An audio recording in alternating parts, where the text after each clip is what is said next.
What kind of young person am I? That's the challenge. We talk about challenges, don't we? Well, that's the challenge I'm giving you this term. A gauntlet, so to speak. But this gauntlet is also an opportunity. An opportunity for self-discovery. What do I mean by self-discovery? Mark Pritchard? Having a wank, sir? Discovery of the self. Who am I?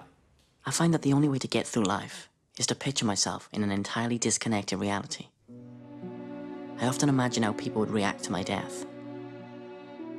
Mr. Dunthorne's quavering voice as he makes the announcement. The shocked faces of my classmates. A playground bedecked with flowers. The empty stillness of a school corridor.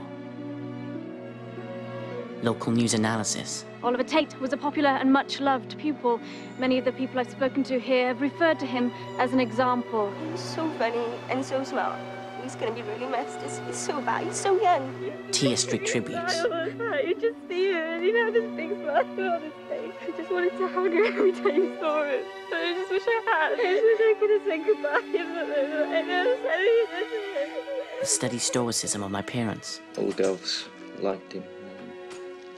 Other boys respected him, looked up to him, I guess. Candlelit vigils. We are witnessing incredible, unprecedented scenes of quiet devotion.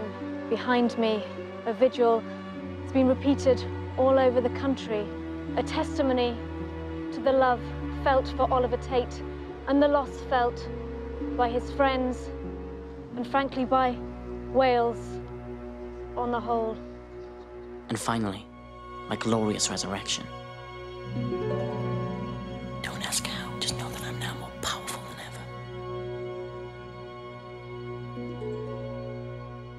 Let's get on.